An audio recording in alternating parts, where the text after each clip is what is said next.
Ladies and gentlemen, welcome back to another episode of the Muscle Room Podcast. I appreciate all of you being here. I appreciate everyone who has shared, liked, and commented on our content. If it wasn't for you, none of this would be possible. Shout out to the Port Authority of New York and New Jersey Police Department for allowing us to be here today, especially the PBA. We're here with another episode of our 9/11 series. For those of you that are watching on YouTube, we have the beautiful One World Trade Center directly behind us. For those of you that are just listening on Apple Podcasts or Spotify, we are here live at the World Trade Center at Liberty Park, which overlooks the 9/11 Memorial and Museum. You'll also hear helicopters in the background. You're going to hear sirens, honking. You may hear some dogs barking. It's because, again, we are here shooting live outdoors at Liberty Park overlooking One World Trade Center and the reflection pools. So this is going to be another phenomenal episode. We're here with Chief Terri Tobin, retired Chief Terri Tobin of the NYPD, somebody who we've been trying to get on the podcast for quite a while now, past about almost, I think, 2 or 3 years now. We've been trying to get him. We finally were able to make it happen. So on behalf of the Muscle Room crew, thank you for being here. We've all been really looking forward to this. Thank you. You have had a very, very storied career with the NYPD, the most well-known department in the world. I'm sure you have probably stories for days and days and days, but today we're going to primarily focus on 9/11. Sure. You have an insane 9/11 story and the amazing work that you did down here afterwards and that day. But before we even get into that, let's learn about who you as a person, why you became a police officer, and then how you rose through the ranks through the department. So take it away. So I began my career July 25th of 1983, and I often say it was in my genes. I am the youngest of 5, and 4 out of the 5 of us followed my father's footsteps into law enforcement. And the joke in my family is he forgave my sister because she married one. So I think it is a job that I joined because my father was probably the best advertisement for the NYPD. He loved what he did. He didn't bring negativity home at all about it, but you could just tell he really enjoyed what he did. And I would say this about both my parents. They truly encouraged all of us to go into public service. And so it was a natural fit. And upon graduating from Marist College, I tried it and fell in love with it. And it was one of the best decisions I've ever made in my life. Yeah, you can see the passion just that you have. And I remember when I first got on the job 11 years ago, you were probably one of the first chiefs that I met and actually said hello to. It was just in passing. But you could tell that you weren't somebody who I needed to be like scared of, and especially as a recruit.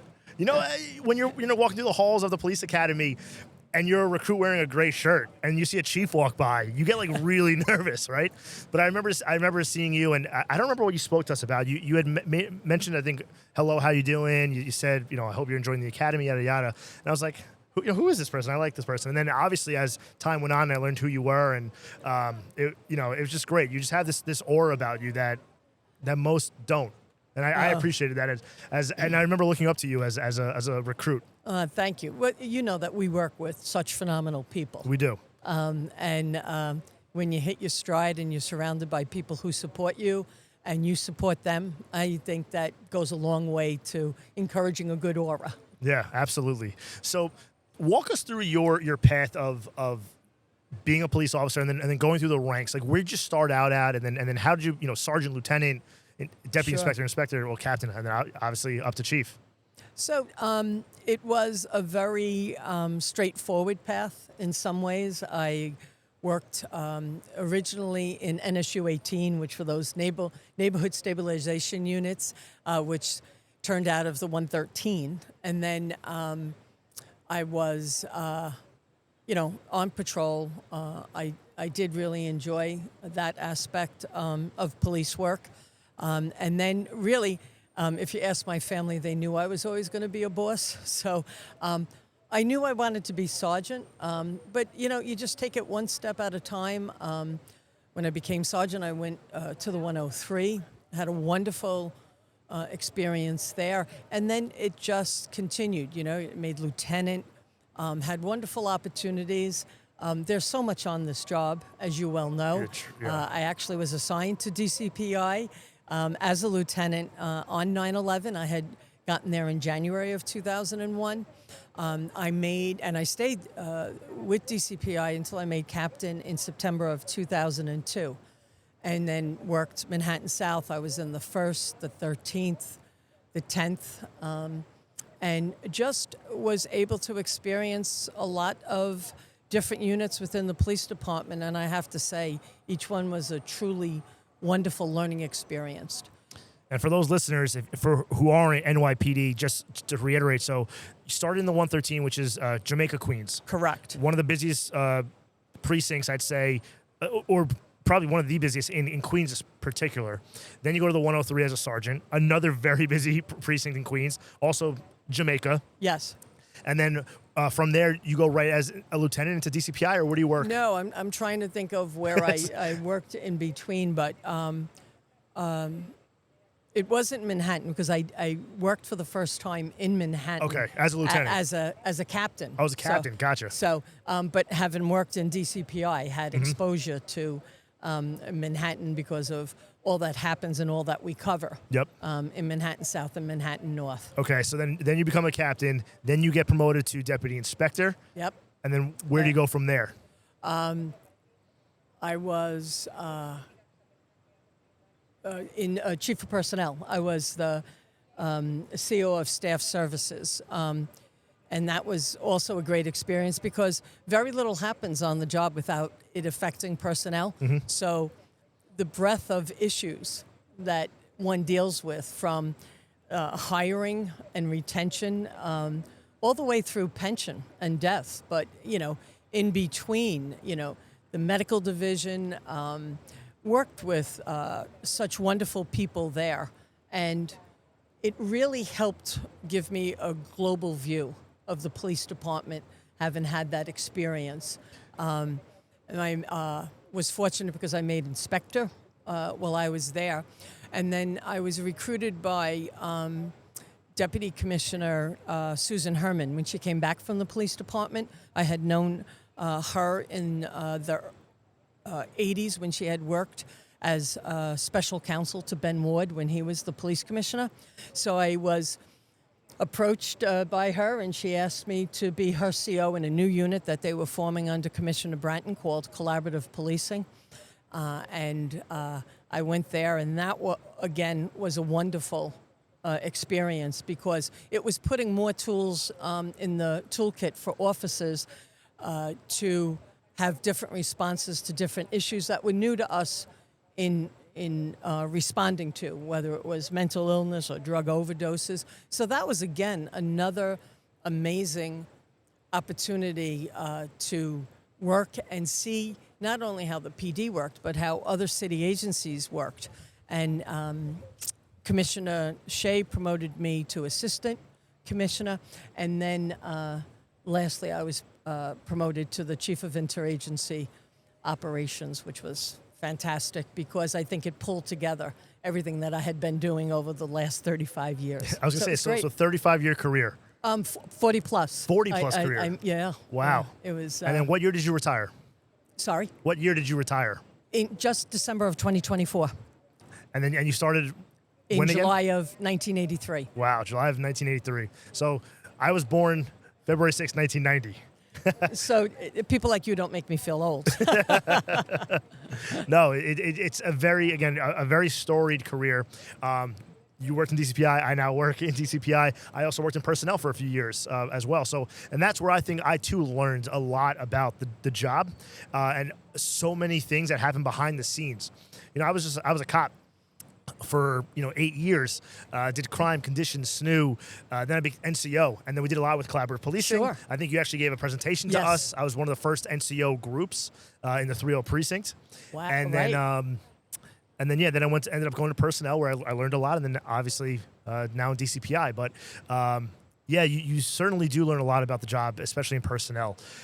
So let's now take it back in time, right? Because this is now we're talking about the 9/11 series here. September 11th, 2001. A day that obviously so many of us remember, but also so many of our listeners weren't even alive for. which is pretty Amazing. crazy, right? Right. And a lot of cops that are getting on the job nowadays and other first responders weren't even born, right? So it's always so important to talk about September 11th, to talk about what happened here, not only in obviously New York, but Shanksville, Pennsylvania, and at the Pentagon, all the lives that were lost, how our world has changed since 9/11, and then, of course, all of our service members that have died in the war on terror. Absolutely. And we're sitting here in Liberty Park, a place I'm sure for you must have a lot of meaning.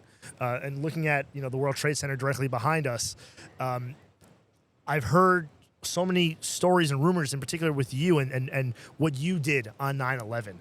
And that's why we as the Muster Room said we need to get Terri on this show, because so many need to hear your story. So if you don't mind, take us through what happened that day. Let's start from the very beginning, the morning of 9/11, before anything happens. What are you doing? Where are you at? So as you recall, or you don't recall, but it was Election Day, and I had gone to vote as soon as the polls opened. And I came in to work rather than go back home. So I traveled in, and Chief Tom Fahey was the commanding officer of DCPI at that point.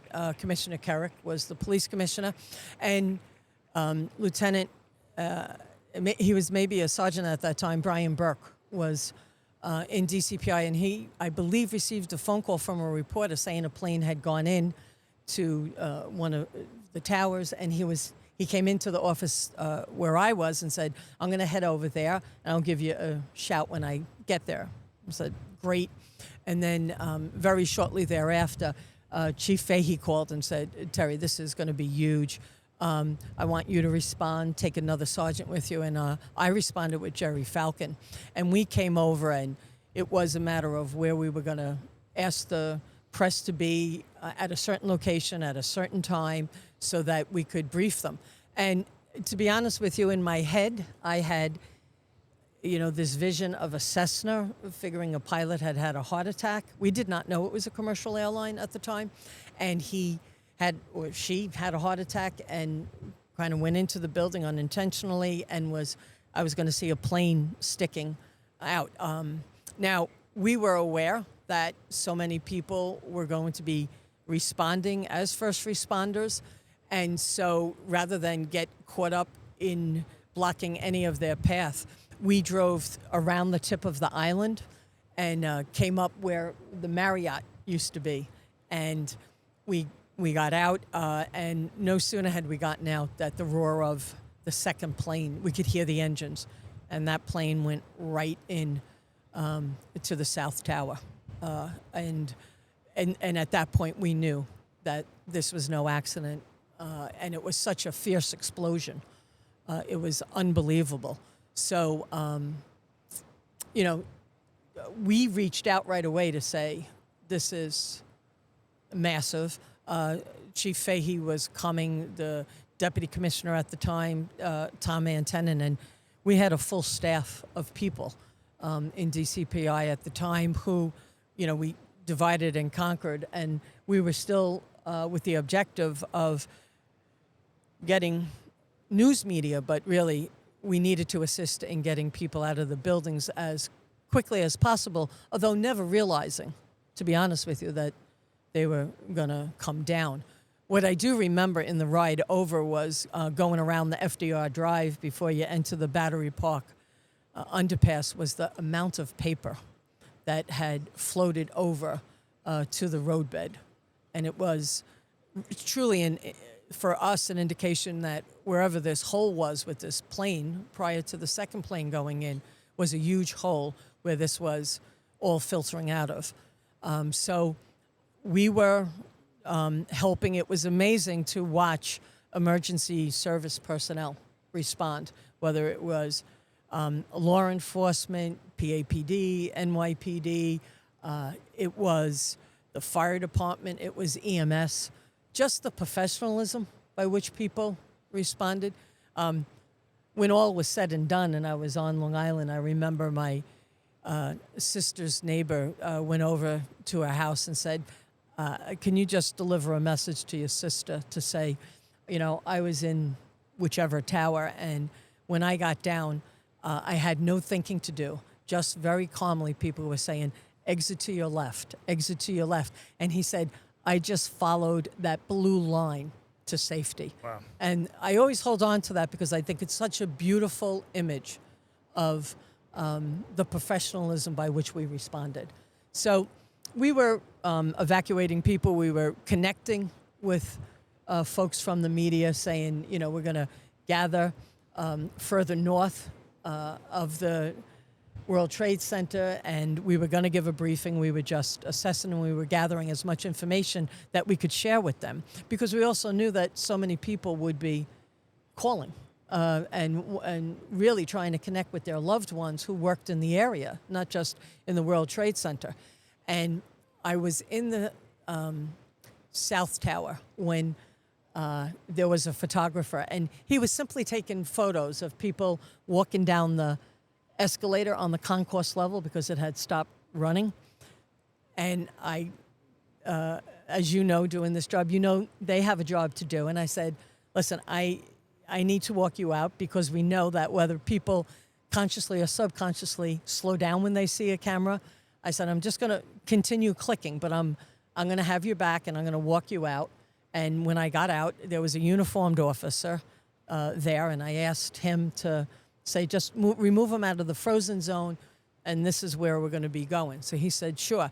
So I walked underneath the overhang of the South Tower, because I'm saying this is going to be a really long day. I said, I'm going to just go back to the car and switch a couple of things out. And I got close enough to the car to pop the trunk, and I heard a rumbling. So I turned around thinking, in my mind, it sounded like a train, like it was a rumbling of that iron that you hear in the subways, or if you live by an elevated train. And I said, people, when I turned to go back, people are running, screaming, get out of here, it's coming down. I was so close. I couldn't see the forest from the trees. And the building just pancaked down. And it with such force. And I was thinking in my head, you know, you try to remember your thoughts. I was thinking, oh, if I maybe jump in my car and close the door, like, was thinking even not consciously that that's probably not a good idea. But we were moving towards West Street, and that building pancaking down the way it did caused such a vacuum. I was actually blown out of my shoes across West Street, cleared that concrete barrier, and landed in front of the World Financial Center on grass that had been just watered. So it was a soft landing. Wow. And I was on the south side of the footbridge. A very key, important part of this story is we had, Sergeant Falcon and I did an assessment. We had walked the whole perimeter of the World Trade Center at that time, with both the buildings having been hit at that point, and came across Commissioner Dunn, who was the first deputy commissioner at the time. And he took the time to say to me, Terry, there is a report of a third plane in the area. I want you to get on that ESU truck and get helmets for your sergeant and you. Because the debris that was falling and crashing, as you are well aware, people were jumping. So I went on the bus, and it's the people you remember. Sergeant Paul Hargrove was working it. I was able to retrieve 2 ballistic helmets. I gave one to Sergeant Falcon. I put one on my head. And we separated. I was taking the South Tower, and I think Jerry was taking the North Tower. And the reason why I'm telling you that is that after landing and the building coming down, a piece of cement with rebar attached went through that helmet and embedded in my skull. But the helmet split and just fell off. And if you look at the video, as I'm sure you have seen 1,000 times, it just became really dark. And so in that darkness, I don't know what happened first, but I remember thinking, oh, I must be unconscious, because you could not see your hand in front of your face. And I'm also in a prone position getting whacked with debris from the building, and it's building and it's building. I think I was really fortunate because I was south of the footbridge, and I think that took a lot of the impact. But I was aware that the helmet had split off, the blood was running down my neck, and people were screaming all over the place, to be honest with you. I used to hear the term, they were screaming bloody murder, and I never knew what that meant, and that day defined that term for me. So I'm thinking I'm unconscious, and then I thought, I don't think I would be thinking that it's dark if I was unconscious, like the things that travel through your mind. But, and it was extremely difficult to breathe, and coughing, like that was the other thing. It was really tough to get in air without feeling that you were going to breathe. And you're being there and spitting out stuff, like stuff that had gotten in your mouth. You're trying to keep as clear. And a firefighter, and I didn't know this to this day, had, I saw as it started to lift, a beacon. I didn't realize that it automatically goes off when there is impact to the body. And he said, hey, I'm with the FD. I said, I'm with the PD. He advised me, take your shirt and pull it up and breathe through your clothing, which, again, was such wonderful advice. I did it.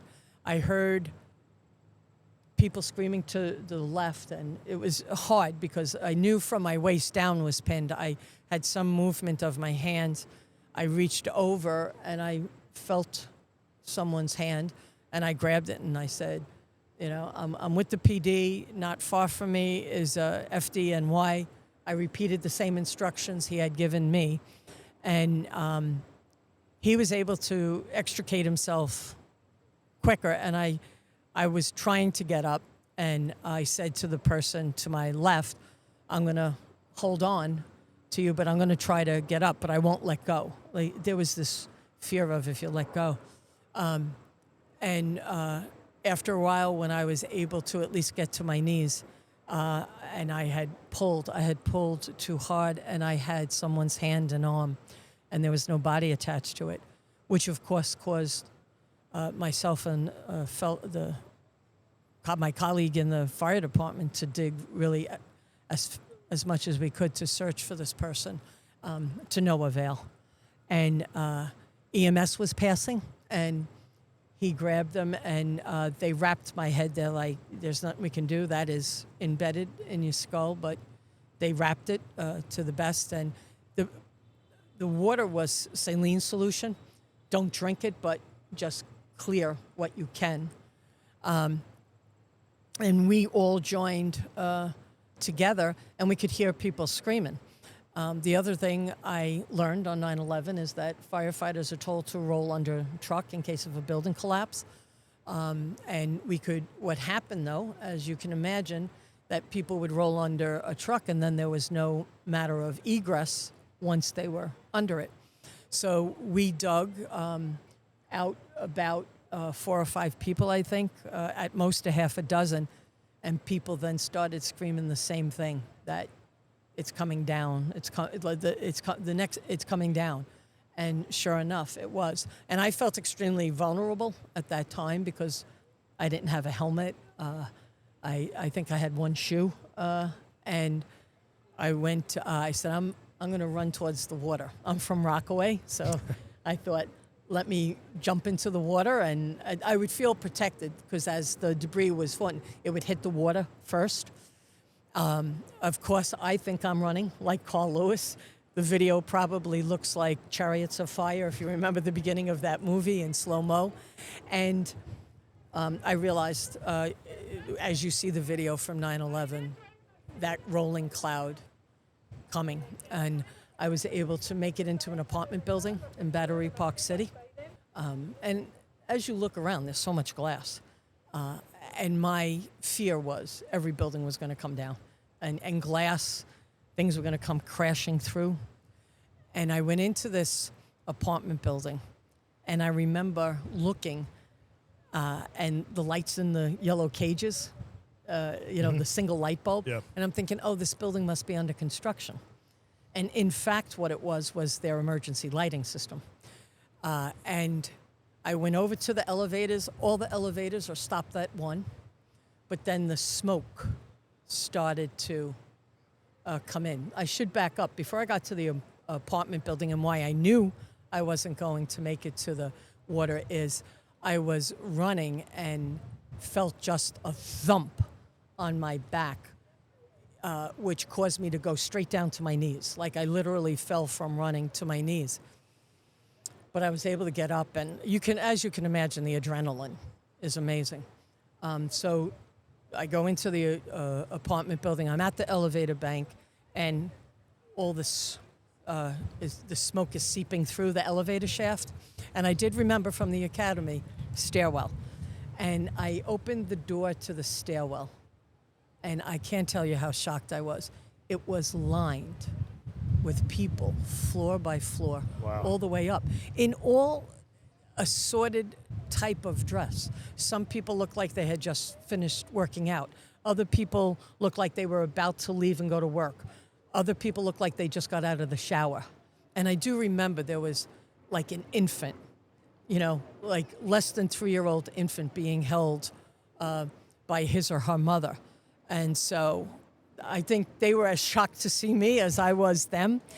And so I explained who I was. I said, let me I'm going to go into the lobby to see how it is. And I went, and eventually, the black turned to the white ash, and it was beginning to clear. I was afraid, literally, that buildings were unsecure here. So I said, come out to the elevator shaft, but don't go by the windows, because I was so afraid of things crashing through those large, huge windows. And I went outside, and it was amazing, though. Like, you would see police radios all over the place, police hats, with a very strong inability to communicate, right? The phones aren't working, and not that we had cell phones, Our big thing was, and we thought we were so cool because we had alpha pages, but there was no way to communicate. So I see the back of 2 guys with the blue shirts on with the white lettering, Taru. So I screamed, Taru! And they both turned, and they came back. And one was Pete Moog, who I knew. He was always with the football team, but he was assigned to Taru. And I said, we have an apartment full of people. We need to get them out of here. And he said, absolutely. He said, I hear that as we bring people down to the water, they're evacuating people to Staten Island and New Jersey. So I said, great. I said, let's go. And I turned around, and he was like, Lou, he says, you have a piece of glass wedged between your shoulder blades it's at least 6 inches sticking out of your back. And I said to him, all right, you want it out. And fortunately, I believe he had EMT training, and he said, we're just going to leave it in.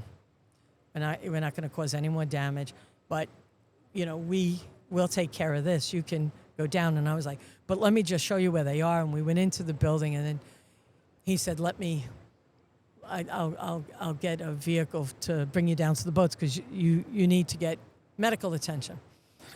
And I remember saying, I'm okay walking, and I was limping. And he said, Terri, you're really not good enough to walk. And I wound up walking as far as I could. And then there was a NYPD van that came along, and they picked me up, and they brought me down to the cove where the boats were. And they were loading up the boats, and in the back I could see an NYPD harbor boat coming in. And I said, I'll wait for harbor, being true blue. And the EMS came and said, we're going to evacuate you across to Ellis Island, but we can't let you get on the boat with that glass in you. So we're going to cut off your shirt and we're going to pull that out as quickly as possible. We are going to pack you, though, in dressing and in gauze. And they did that amazingly with such efficiency and professionalism and so tightly. And I was able to get on the next boat, and there were other officers that were on the boat, but I in particular remember one officer because I had less than 5 years on, and they handed me his shirt and his gun belt because it appeared that he was having a heart attack. It was we made it over to Ellis Island, and because of my back and my head, I needed to stay upright. They were wonderful.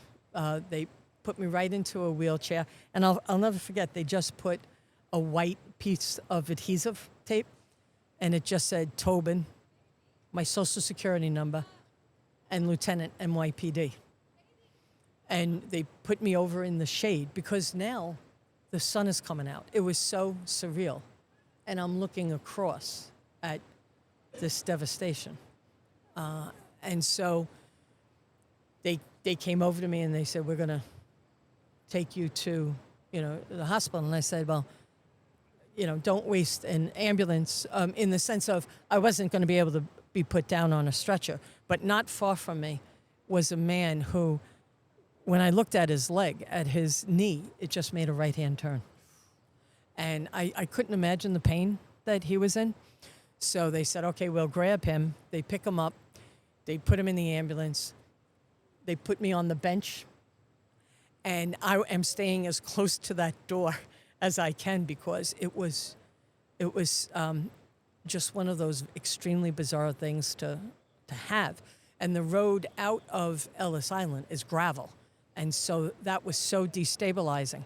But he's laying there, he picks up his head, and he says, hey, I know you. And I turned and I said, I'm Terri Tobin. I'm a lieutenant in the NYPD. He says, I know you're in DCPI. He said, I'm David Hanshu, the photographer for the Daily News. We worked X event 2 weeks ago. And I thought, my God, what are the chances? Yeah. So I scooted down. And I held his hand and I said, I know that this is really painful, but I think that we're going to hit a hard surface because I can't imagine what that shimmying was doing to this knee. And I remember our conversation. He was so concerned because his wife knew that he was down here. And he's like, who's going to notify her? And I put on the white tape. They gave me a pen. And I said, when I was at Ellis Island, a very officious, wonderful park ranger came up. And he said, ma'am, is there anyone I can notify? I said, absolutely. I said, yeah, I can't get in touch because on the Alpha pager, Sergeant Andy McGinnis is texting me saying, Terri, please call the office. Terri, the chief said to call the office. Chief, Terri, if you don't call, we're going to have to put your name down as missing. So there was this concern, obviously. So I said to this park ranger, I said, oh, great. I said, can you please call and he said, before you start, I can't reach 212, 917, and 718, which probably at that time was 85 to 90% of my world. So I said, all right. I said, my significant other at the time, he was at work, but he was 516. So I made the choice to have the park ranger call my sister, who was a stay-at-home mom. And I called. I didn't call. He said, I'll go call her. And he said, what's the message? And I'm thinking, I'm alive. Please just tell her I'm alive. So I knew someone was notified that knew that I was alive and whatever would happen would happen. So anyway, he's concerned, and I could really understand that from David's point of view. So he writes his number on this white band that I have that identifies me. And when we got to the hospital, I knew they were bringing him right into surgery. And the emergency room staff was phenomenal. And the person came to me and said, "Oh, can we notify?" And there was a police officer from that jurisdiction because I handed my gun to him. And I said, like, if you could just make sure PD knows. And he was great. I said, but listen, can you just call this woman? You know, I was in the ambulance, and let her know that he is here and that he's being brought to surgery. And they so graciously did that. And I was laying there, and a woman comes up to me, and she says, well, I have some good news, and I have some bad news for you. And I said, well, it's been kind of a day, so why don't we start with the good news? And she said, well, the good news is we need to bring you into surgery. We have an OR available. We need to do your back, and we need to do your head. And, you know, so I'm thinking, home run. I said, that sounds like great news. And she said, yep. I said, I hate to ask you what the bad news is. And she said, the bad news is you've had blunt force trauma, and we can't give you any anesthesia. So I said, now that was bad news I wasn't expecting. Yeah. But she was a magnificent surgeon. So they brought me in. If I remember correctly, they did my back first. And you're awake during all of this? Yeah. And then when we got to my head, she said, I'll try local. And I have to be honest with you, the needle going into my scalp, surrounding where they were going to cut, it was so painful. Like the type of pain that you're not even thinking that this really hurts, but the tears are rolling out of my eyes. So I said, it's kind of how I feel about getting, what is it when they give you like Novocaine? Novocaine. You know, like drill until it hurts, and then if it gets real bad, then give me the, you know, because then you're drooling the rest of the day. Yeah. So they said, all right. I said, if you could just start, and if the pain is more than what it is for that needle going into my head, then we do it. But if you could start. And she was wonderful because she's like, I'm no Vidal Sassoon, you know, was just wonderful in talking me through it. So I said, you know, and she did a magnificent job. What I do remember, and it is one of those regrets, is when she got it out, she held it. And it was disgusting, right? It's a piece of cement, but it has pieces of my scalp and my hair and bloody, you know. And she said, would you like to keep this? And I was like, yeah, no, you know. And I wish, honestly, I had. Looking back 24 years later, yeah. Right. But anyway, she was magnificent. And then they brought me to recovery. And my brother, a retired first grader, was working secondary employment, his secondary employment that day. And he was driving his boss, a man by the name of Richard Fields, who I had never met prior. And I guess as my sister called folks after hearing, she said, oh, Terri is fine, you know. And, you know, her conversation with the park ranger, and this poor park ranger, she's saying, how is she? And he's like, she's kind of shaken up, like he's not going to disclose. So she's calling everyone saying, oh, she's okay. They were bringing her to Ellis Island, and my brother at least knew that they were bringing people that were really hurt and needing to go to the hospital to Ellis Island. And his boss overhears him and said, let's go. And they opened up the tunnel. They provided a police escort on the Jersey side to the hospital. And I'm in recovery. And I remember the nurses coming, and this is just a little light moment of that day. The nurse comes over and says, listen, we're looking at your chart. You haven't had anything to eat since, the only thing you've had is a cup of coffee at like 5:30 this morning. And when I tell you, it's probably the first time in my life I hadn't thought about, you know, my next meal. So I said, okay. She said, listen, you know, we had gotten together and had pizza ordered in light of what happened. And there's a couple of slices. Would you like a slice of pizza? So I said, sure. And what would you like to drink? I said a Diet Coke. She said, great. And I'm laying, but I'm upright in the bed, right? Because I can't put pressure. And it's these two wooden doors. with the square window through it. And she leaves, and she's going to go get the pizza. And I see my brother with such intensity coming down that hallway. I have to tell you, like, to this day, it was like he was like an angel appearing to me. And I also knew once I saw him, I myself was going to be fine. My older brother was there. He's magnificent.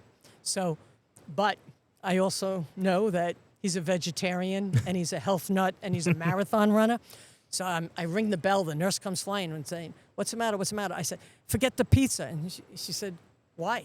I said, "Oh, my brother's here." And so she said, "That's okay. We have some for him." And I'm like, "No, he's a vegetarian. He's healthy. He's going to come in here. He's going to tell me how much fat the cheese has." And she's like, "Sweetie, I think he's just going to come in and want to hug you." And so I thought, of course it was right. But they had stopped him to, put all the garb on. And he suited up and he came in. It was such a relief to me that day. And he said, he spoke with the doctor, and his wife is a nurse. And he said, "Listen, can I bring her back to New York?" And the nurse said, she's not going to be allowed to sleep, like she has to stay up. There's a lot of prescriptions. She needs an MRI of her head, but we couldn't do it with the cement that was embedded. So, but she said, "I understand if you need, So again, they were wonderful. And I had no clothes at this point, right? And I remember this. I had green surgeon's pants on. The other thing we found out is that I had fractured my ankle. It had broken, and but because of all the open wounds around it on my legs, they could not cast it. So I had booty socks on and a blue paper top. That's like, it just sticks with me. And then, of course, I am totally wrapped in my head. And so I'm in a wheelchair. And my brother Kevin is going to escort me out. I meet his boss. But as he is escorting me through the ER to get to the vehicle, and it was a Suburban, all of these NYPD officers who had escorted others are now saying, "Hey, Terri, Lou, listen, we need to get back. Like, the guy I came with, he's good. They're doing testing, but he's going to be admitted." And, And so Kevin loaded that Suburban up with as many people as we could bring back. And it was just very eerie to be in this car because there's not one car on the road. We get to the mouth of the Holland Tunnel on the other side. They opened it up. There were all these NYPD officers with us and Kevin and I, and we drove through the Holland Tunnel back into New York City. And we drove right back here because those, just phenomenal officers needed to be here to help with everything that was going on that day. And, I got out, he got out, and I realized shortly thereafter I didn't have the stamina to even stand, because... When you say you got out, you tried to essentially be a police officer again? Right, well, what is it that we could do? We're back. Like, we're back. What do you need? Yeah. I mean, I'm here. I have all my limbs. And this is the same day of surgery. Yes. You leave after surgery, you come right back. It's later in the day. Right. So he says to me, "Terri, I'm gonna bring you back to DCPI, and I'm gonna drive my boss home, but I'm gonna come back and get you, and I'm gonna bring you home with me." I said, "Okay." So he brings me up. I go back to DCPI, exactly where it is today, and I remember, the desk that you sit at. The door used to be straight in, and you could see who was sitting at the desk. And I was sitting there, and I remember Chief Fahey coming back And I just remember him looking at me. Now, and keep in mind, right, I'm in the paper top and my turban, and he says, "Don't you ever do that to me again." And I was like, "No, sir." You know, like it was all so surreal. But there were people that had filtered back to the office from DCPI in all different states of dress and smoke covered, and there were 3 of us that needed to go to the hospital. So Chief Fahey sent us to North Shore because he also was dividing. Okay, we need to split this up. So myself and Louis Cruz at the time, who was the detective, and Gene Knappy went to North Shore. And I was able to get word to my brother, I'm going to North Shore. He got there before us and was able to just do whatever. There are 3 officers on their way here, So we walked in, and it was unbelievable. They were like, okay, boom. They were like, you need to go to CAT scan right away. We're going to bring you there. You need CAT scan. Because people's eyes were burning. Your nostrils and your eyes, our eyes were just burning because of all that exposure. And I'll never forget, I leave them in their rooms, and they take me off to do the CAT scan, and came back, and they were like, your skull is dented, but you're intact. And I passed Gene Knappy, who's in this room, and he's on a stretcher that is flipped, and he's laying sort of upside down, and they have an IV drip going through his eyes. So I said, "Gene, how are you?" And he said, "This is worse than Chinese torture." I said, "All right." So they come in, and they're like, "Mr. Tobin, we're going to have to clean out your eyes." And I'm like, no, I have no issues with my eyes. And my brother was able to take me. They were able to rewrite all the scripts I needed. They even at that point, they were not, it was late at night at this point, they were not going to wrap, they couldn't cast my ankle even at this point. And it was just amazing. And I remember at 3 o'clock in the morning, my phone rang, and it was John Miller. I guess he had made his way to the T's, and he said, "Terry, how bad is this?" And we chatted, and it was amazing because I had been watching him on TV, but it was just amazing in the days after and how we responded. And then how long were you out of work for? A couple of months.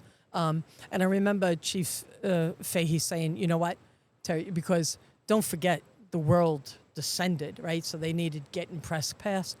But, and I was so anxious to come back. He said, "I'll send a car to your house. We'll pick you up and drive you home every day." Because my car that I had brought exploded and didn't exist anymore. And that was the least of it, but and nor could I drive. But he was wonderful. The entire staff of DCPI was phenomenal. Did a discussion of like getting 3/4 ever come up? Yeah,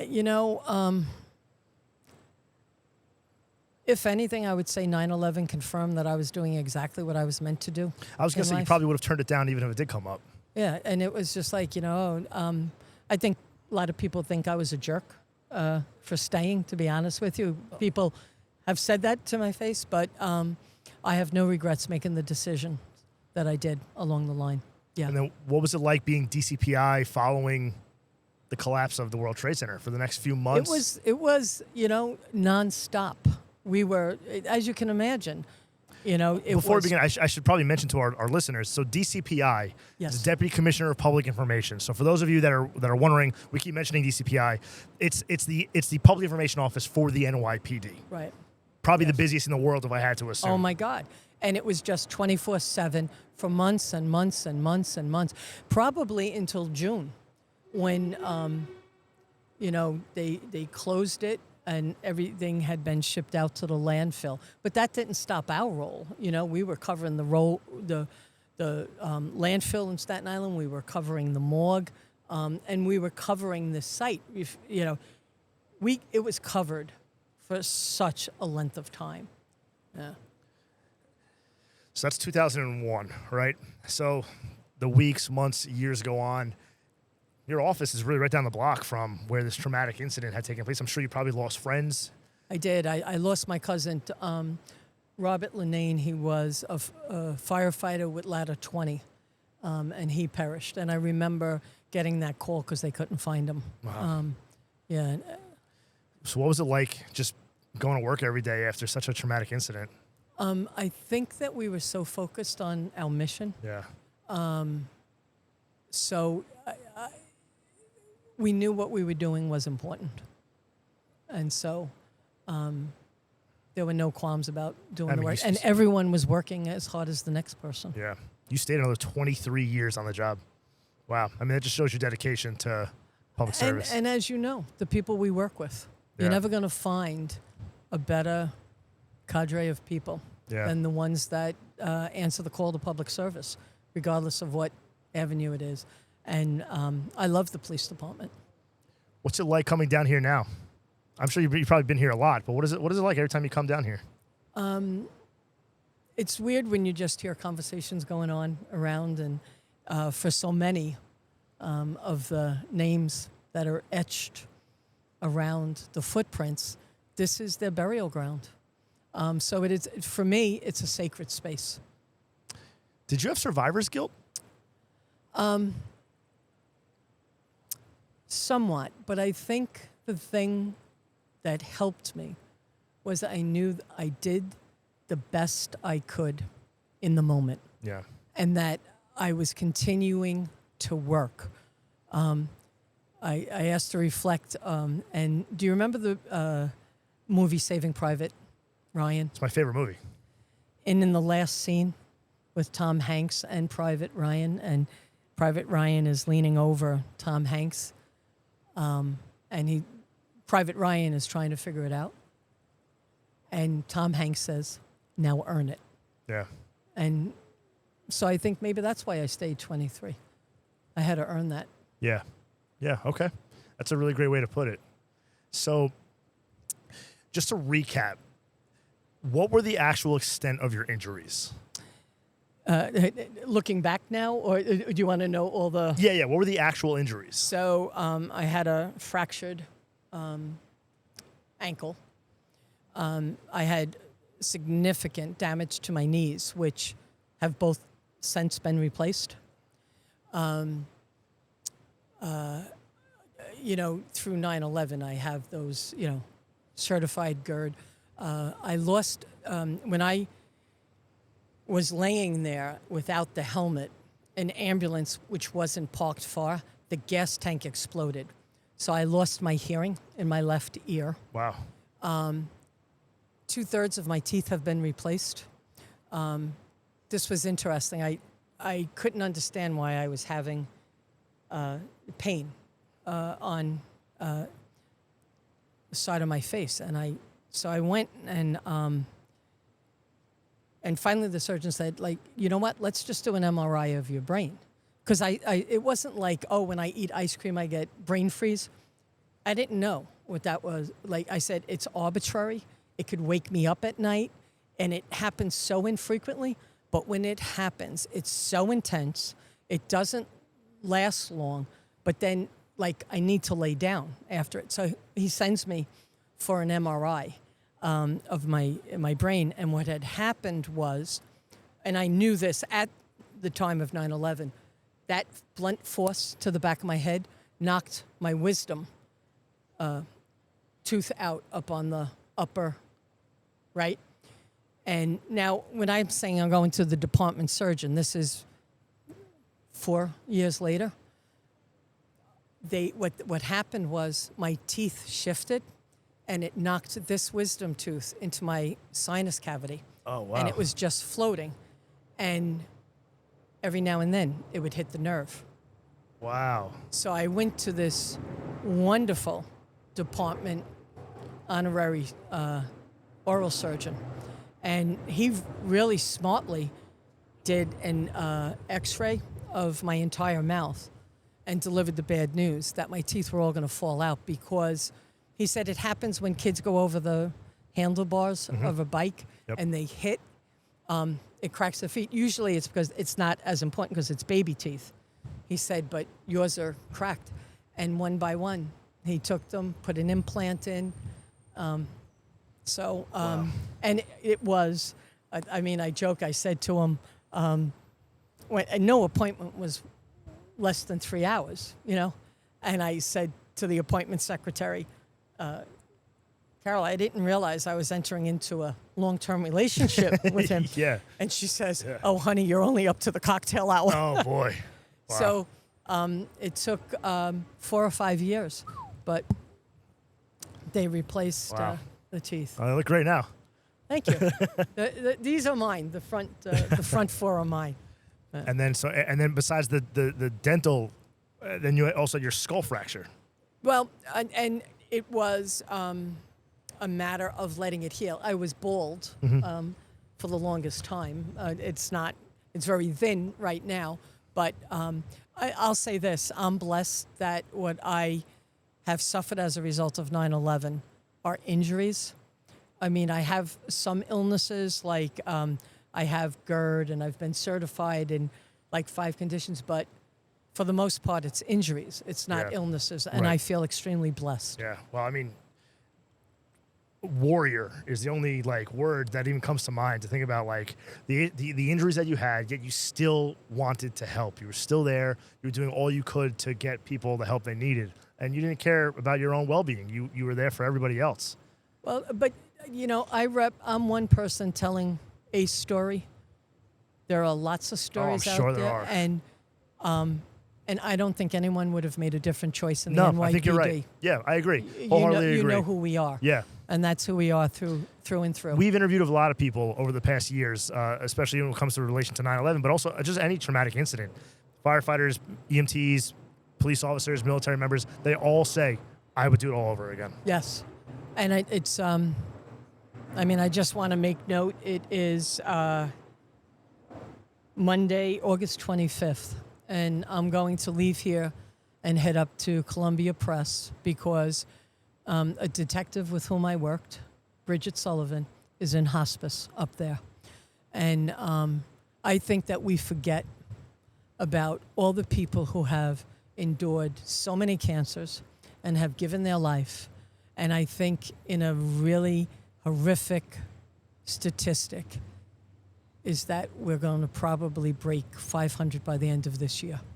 Unfortunately, yeah. I mean, my God, the sacrifice that has been made by all of our first responder family, but in the NYPD, my God. Yeah, a significant amount. We've had the honor of being able to host a few 9/11 families on some cruises and events that we do with our nonprofit. And the one that comes to mind that we did with Officer Mark Bresick. Yes. So Mark came to New York his last 2 weeks of his life, and they asked us if we would be able to do something for him and his family. Wow. So we took Mark on his final Harley-Davidson ride with NYPD Highway at Fort Hamilton. What's the one in Brooklyn? Fort... I can't remember the fort, but the big fort that's right there in Brooklyn. They were involved because Mark was also an Army Ranger. And they were highly involved. A lot of the motorcycle clubs, law enforcement motorcycle clubs met us there. We took him to the Empire State Building. We got them a beautiful steak dinner. And we had his final... Oh, we also brought him on the harbor, toured all around New York City with harbor into the Statue of Liberty. And he passed away about 9 days later.